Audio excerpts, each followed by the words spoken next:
जय हिंद बच्चों। आज हम लोग इंडियन इकोनॉमी का एक चैप्टर स्टार्ट करने वाले हैं जिसका नाम है comparative development experience of India and it's neighbour. इस चैप्टर में हम लोग पढ़ने वाले हैं कि इंडिया, पाकिस्तान और चाइना में क्या क्या कॉमन चीजें हैं, क्या क्या डिफरेंस है। कंपैरिजन करेंगे, इकोनॉमिक सेक्टर का कंपैरिजन करेंगे, एग्रीकल्चर सेक्टर का कंपैरिजन करेंगे, जीडीपी, पॉपुलेशन, बहुत सारी चीजें हम इस चैप्टर में पढ़ने वाले हैं। देखिए, वर्ल्ड में क्या है कि बहुत सारी ग्लोबल इकोनॉमिक ग्रुप है जो एक साथ मिलकर काम करते हैं।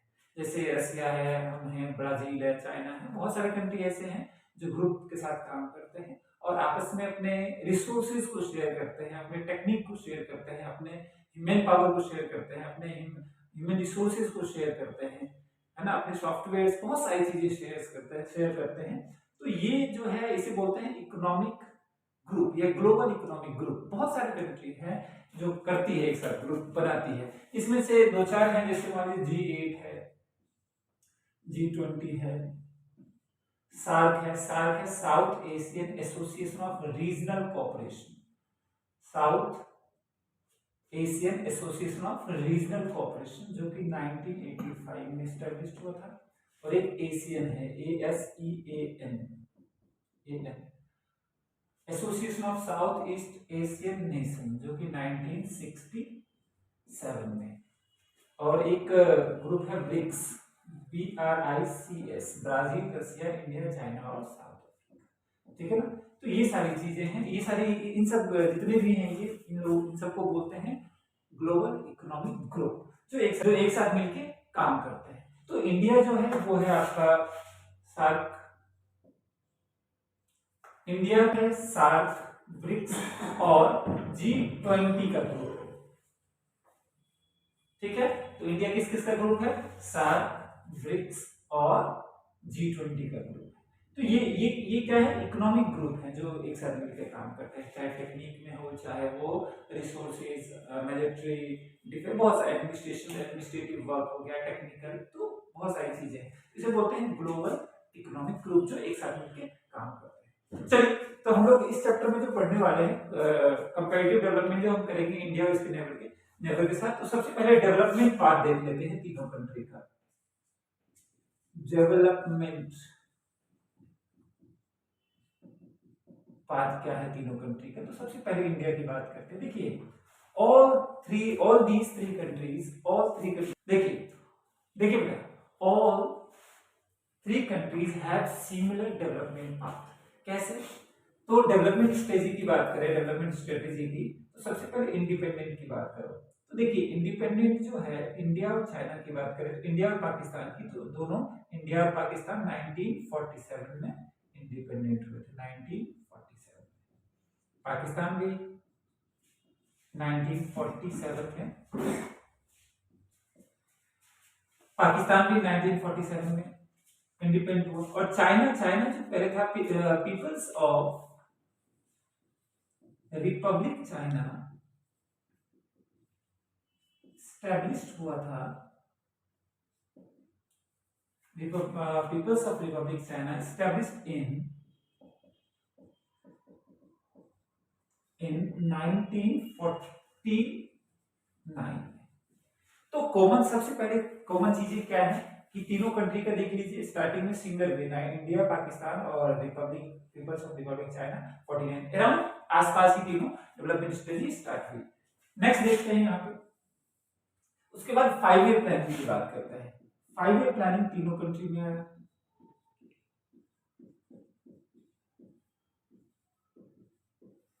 फाइव ईयर प्लानिंग जो है तीनों कंट्री में है। तो फर्स्ट कंट्री की बात करते हैं, जैसे इंडिया की बात करते हैं। इंडिया में 5 ईयर प्लानिंग कब आया था? तो इंडिया में 5 ईयर प्लानिंग 1 अप्रैल 1951 में आया था। पाकिस्तान में 5 ईयर प्लानिंग जो आया था बेटा, वो था 1956 में। और चाइना की 5 ईयर प्लानिंग जो है वो 1953 में। अगर वैसे देखा जाए 5 ईयर प्लानिंग हमारे इंडिया में चाइना और पाकिस्तान से पहले आया। बाकी इंप्लीमेंट कितना हुआ वो तो खैर हम लोग जानते ही हैं। ठीक है बेटा, तो 5 ईयर प्लानिंग ये है। तो इंडिपेंडेंट 5 ईयर प्लानिंग और इकोनॉमिक रिफॉर्म। देखिए, इकोनॉमिक रिफॉर्म भी तीनों कंट्री में आया, इंडिया में भी आया, पाकिस्तान में भी आया और चाइना में भी आया। तो तो तीनों कंट्री के सिमिलर की बात, जब हम स्ट्रेटेजी की बात करते हैं, डेवलपमेंट पाथ की बात करेंगे, तो इकोनॉमिक रिफॉर्म भी हमें, economic reform, economic reform, India की इकोनॉमिक रिफॉर्म जो आई थी, इकोनॉमिक रिफॉर्म होता क्या है? इकोनॉमिक रिफॉर्म हमने फर्स्ट टर्म में पढ़ा था कि इकोनॉमिक रिफॉर्म में चेंजेस, न्यू इकोनॉमिक पॉलिसीज जो होती है, एजुकेशन पॉलिसी नहीं, न्यू इकोनॉमिक पॉलिसीज जो होती है वो हमारे इकोनॉमिक रिफॉर्म में आता है, जिसमें लिबरलाइजेशन, प्राइवेटाइजेशन, ग्लोबलाइजेशन, यानी इकोनॉमी को फ्री कर देना, प्राइवेटाइज कर देना, लिबरल कर देना, ग्लोबलाइज कर देना। तो ये लिबरलाइजेशन, प्राइवेटाइजेशन, ग्लोबलाइजेशन जो है वो इकोनॉमिक रिफॉर्म में आया था। तो हमारे इंडिया में इकोनॉमिक रिफॉर्म 1991 में आया था, पाकिस्तान में इकोनॉमिक रिफॉर्म 1988 में आया था, और चाइना का जो इकोनॉमिक रिफॉर्म है वो 1978 था।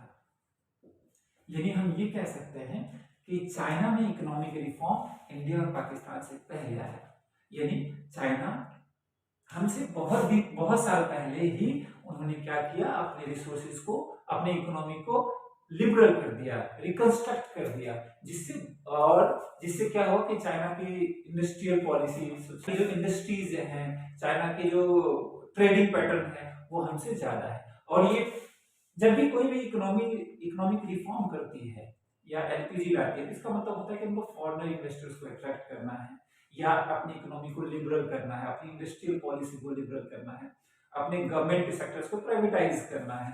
तो इकोनॉमिक रिफॉर्म के 3 एलिमेंट्स हैं जो आपने फर्स्ट टर्म में पढ़ा था, लिबरलाइजेशन, प्राइवेटाइजेशन और ग्लोबलाइजेशन। लिबरलाइजेशन का मतलब होता है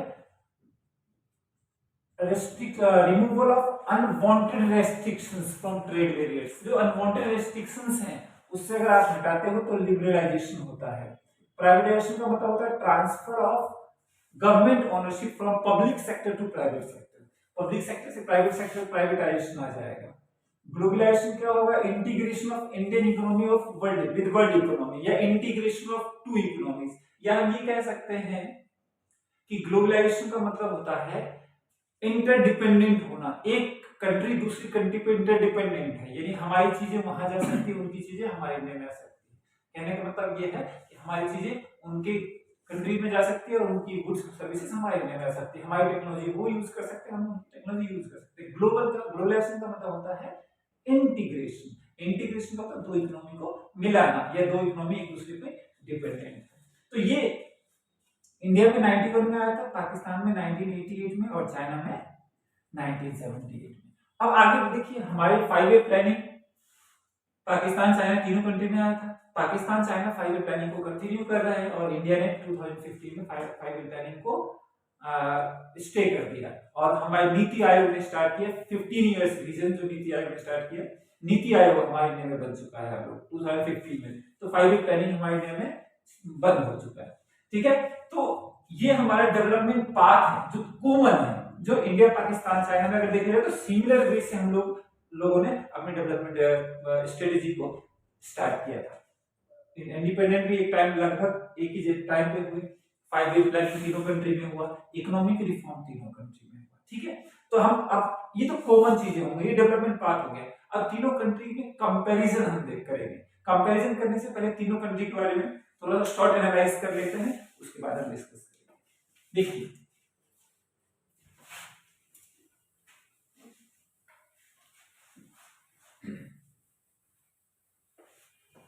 अभी हम सबसे पहले हम चाइना के बारे में डिस्कस करेंगे।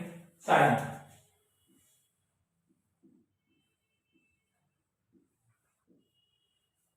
देखिए सबसे पहले हम लोग चाइना के बारे में डिस्कस करेंगे। देखिए बेटा सबसे पहले हम लोग चाइना के बारे में डिस्कस करेंगे। चाइना जो है ईस्ट एशिया में है, सबसे पहले ये जानना। चाइना में सिंगल पार्टी है, single rule party, single rule party, party rule करती है वहां पे। इस पार्टी को बोलते हैं communist, communist, right. Single rule party है। चाइना में 5 ईयर प्लानिंग आया था, वेरी गुड, आप भी जानते हैं चाइना में 5 ईयर प्लानिंग कब आया था, 1953, ठीक है ना। और क्या बताया था, एक बच्चा कह रहा था इकोनॉमिक रिफॉर्म भी आया था, चलिए इकोनॉमिक रिफॉर्म भी लिख लेते हैं। इकोनॉमिक रिफॉर्म भी आया था चाइना में 1978 में। ठीक है, फिर चाइना की लैंग्वेज देखो, चाइना की लैंग्वेज जो है वो है सीनो तिब्बतन। सीनो तिब्बतन 29 लैंग्वेज वहां पे बोली जाती है। ठीक है ना। चाइना की पॉपुलेशन की बात करो,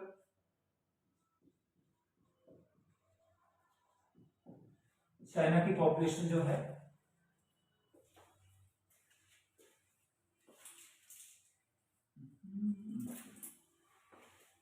देखिए, चाइना की पॉपुलेशन की बात करो तो चाइना की पॉपुलेशन है 139.3 139.3 करोड़। ठीक है, आगे देखते हैं, चाइना के बारे में जानते हैं। चाइना की पॉपुलेशन हो गई, लैंग्वेज हो गया, इकोनॉमिक रिफॉर्म, 5 ईयर प्लानिंग आया था वहां पे। ठीक है ना।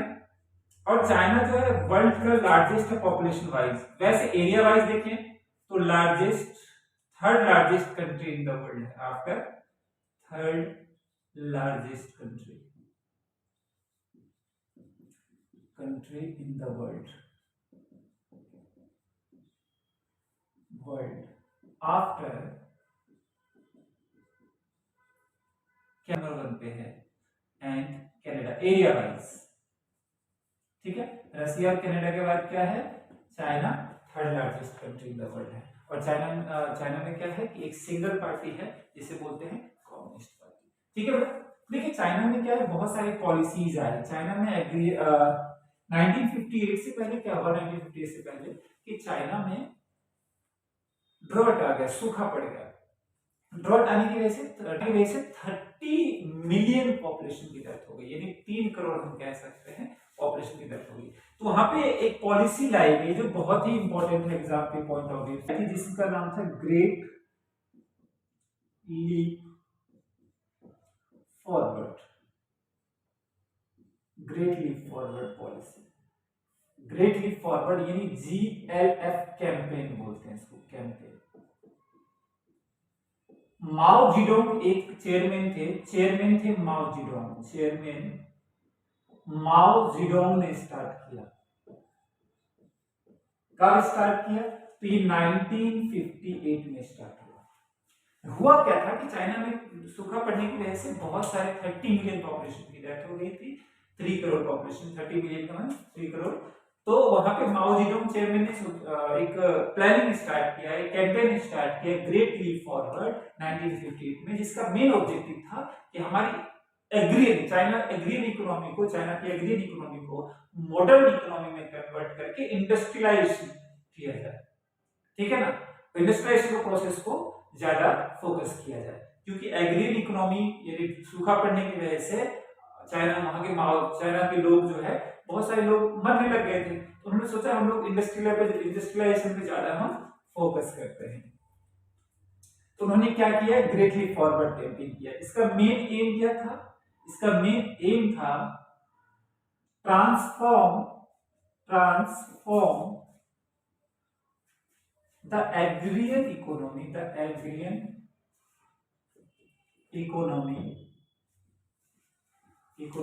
to modern economy through process of industrialization process से मॉडर्न इंडस्ट्रियलाइजेशन प्रोसेस से मॉडर्न इकोनॉमी को में कन्वर्ट करना। ठीक है, तो उसके लिए क्या किया गया, 26,000 कम्युनिटीज बनाए गए। कम्युनिटीज बनाने से, कम्युनिटीज होता है, कम्यून्स बोलते हैं इसको, सॉरी कम्यून्स, 26,000 कम्युनिटीज बनाए गए। ठीक है ना, कम्युनिटीज होता है बेटा एक धर्म संप्रदाय, जो कुछ लोग, एक ग्रुप कह सकते हैं, जो क्या करते थे, कलेक्टिव फार्मिंग करते थे। और 26,000 कम्युनिटीज जो थे वो पूरे चाइना के फार्म्स एरिया को कवर करते थे। और नेक्स्ट था कि वहां के लोगों को एनकरेज द पीपल, वहां के लोगों को एनकरेज किया गया, encourage the people to set up industry in their backyard, setup industry in their backyard, अपने घर के पीछे जो जगह है बैकयार्ड, अपने बैकयार्ड में क्या करना है, इंडस्ट्री सेटअप करना। तो ये ग्रेट लीप फॉरवर्ड। अब देखिए ग्रेट लीप फॉरवर्ड स्टार्ट तो कर दिया क्योंकि चाइना भी नया था इंडस्ट्रियलाइजेशन सेक्टर में, तो उसको चाहिए कुछ कोई प्रोफेशनल्स जो आके चाइना के ग्रेट लीप कैंपेन को हेल्प कर सके। तो चाइना ने क्या किया कि एक रसिया से अपने प्रोफेशनल्स बुलाए। तो एक पॉलिसी और आई उनमें जिनका नाम था ग्रेट प्रोलेटेरियन कल्चरल रिवॉल्यूशन। ये आया था बेटा 1965 में, 65 में स्टार्ट हुआ और 19 मतलब इंट्रोड्यूस हुआ और 1966-67 इसको बोलते हैं वैसे तो स्टार्ट। जब भी कोई भी पॉलिसी आती है उसके नेक्स्ट ईयर से इम्प्लीमेंट होता है। तो उसके बाद एक किसने स्टार्ट किया था, तो माओ जेडोंग ने स्टार्ट किया। देखिए इसमें था क्या, मैं वैसे ओरली आपको बताता हूँ। ग्रेट लीप फॉरवर्ड कैंपेन को आगे बढ़ाने के लिए, इंडस्ट्रियलाइजेशन प्रोसेस को आगे बढ़ाने के लिए उन्होंने क्या किया, रसिया से कुछ प्रोफेशनल्स बुलाए।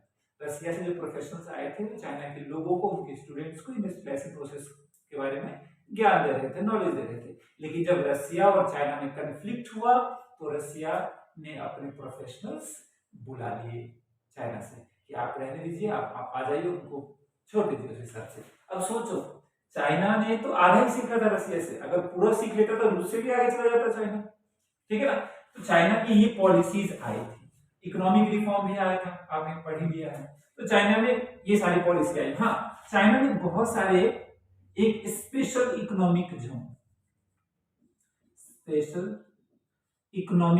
एस्टैब्लिश किया, इकोनॉमिक जोन बनाया। ये क्यों था, attract the investors, attract the foreign investor, foreign लोग ज्यादा यहाँ पे इन्वेस्ट करें, अट्रैक्ट द फॉरेन इन्वेस्टर्स, यानी फॉरेन इन्वेस्टर्स को अट्रैक्ट करने के लिए स्पेशल इकोनॉमिक जोन एस्टैब्लिश किया। तो ये हम लोग चाइना के बारे में पढ़ रहे हैं, ठीक है, आप लोग कॉपी कर सकते हैं। अब आइए एक बार स्क्रीनशॉट लेना है तो ले सकते हो बेटा, ठीक है। अब हम पाकिस्तान के बारे में पढ़ेंगे, आइए पाकिस्तान के बारे में देखते हैं।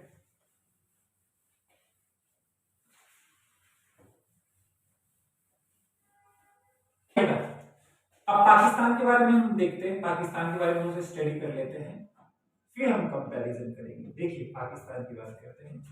पाकिस्तान इंडिपेंडेंट कब हुआ था, पाकिस्तान इंडिपेंडेंट हुआ 1947। पाकिस्तान की लैंग्वेज क्या है, पाकिस्तान की लैंग्वेज है Urdu and English, official language है इंग्लिश। बाकी इंग्लिश कैसी है पाकिस्तान की आप जानते ही, उनकी इकोनॉमी की तरह ही है। लैंग्वेज हो गया, उसके बाद है इकोनॉमिक रिफॉर्म आया वहां पे,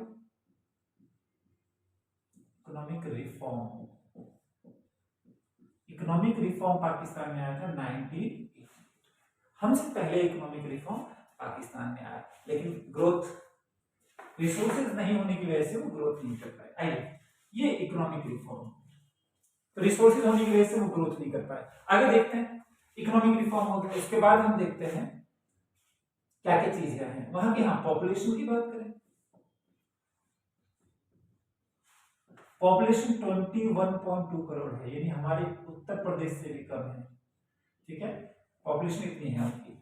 अब देखिए लैंग्वेज हो गई Urdu English, economic reform, population, independent, ठीक है। अब देखो वहां पे क्या हुआ, 1971 में सिविल वॉर हुआ, सिविल वॉर हुआ 1971 में, ठीक है ना, जिससे क्या हुआ ईस्ट पाकिस्तान में, और सिविल वॉर में क्या हुआ, बांग्लादेश सेपरेट हो गया, बांग्लादेश सेपरेट हो चुका है, ठीक है ना। तो ये सिविल वॉर आया, तो ये बांग्लादेश सिविल वॉर हुआ 1971 में ईस्ट पाकिस्तान में, और बांग्लादेश पाकिस्तान से सेपरेट हो गया। उसके बाद देखिए वहां पे मिलिट्रियन पॉलिटिशियन है, मिलिट्री पॉलिटिक्स कह सकते हैं, हाँ, जिसकी वजह से क्या होता है वहां पे पॉलिटिकल इनस्टेबिलिटी रहती है, पॉलिटिकल इनस्टेबिलिटी होती है। ठीक है, उसके बाद है, देखिए पाकिस्तान जो है सेकंड लार्जेस्ट मुस्लिम कंट्री है आफ्टर इंडोनेशिया।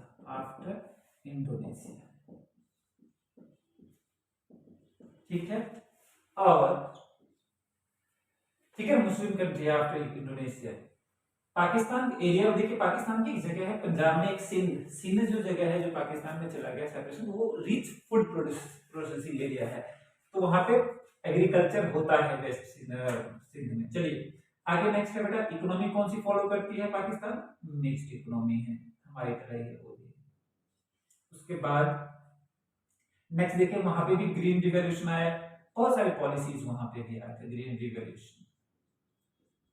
ठीक है ना, और लेट 80s में उनको बहुत सारी कंट्रीज ने उनको हेल्प किया, फाइनेंशियल हेल्प किया। तो ये पाकिस्तान है। ठीक है ना, तो हमने पाकिस्तान और इंडिया और चाइना के बारे में पढ़ा, हमने पाकिस्तान, इंडिया और चाइना के बारे में पढ़ा। और नेक्स्ट हम क्लास में डिस्कस करेंगे इसमें कंपैरेटिव जीडीपी, कंपैरेटिव क्या डिफरेंस है, या फिर पॉपुलेशन में है, इकोनॉमिक ग्रोथ क्या है। ठीक है ना, ये सब नेक्स्ट क्लास में हम लोग करने वाले हैं। Thank you. देखिए, कुछ बनना हो ना तो समंदर बनो, लोगों के पसीने छूटने चाहिए, तुम्हारी औकात नापते नापते। ये हमेशा ध्यान रखना है, जिंदगी में अगर कुछ करना है तो कुछ बड़ा करो। और जिंदगी में काम वही करने में मजा आता है जब लोग तुमसे कहें कि तुमसे नहीं होगा। ठीक है ना, तो बिल्कुल हमेशा मोटिवेटेड रहिए और मन लगा के पढ़िए। Thank you.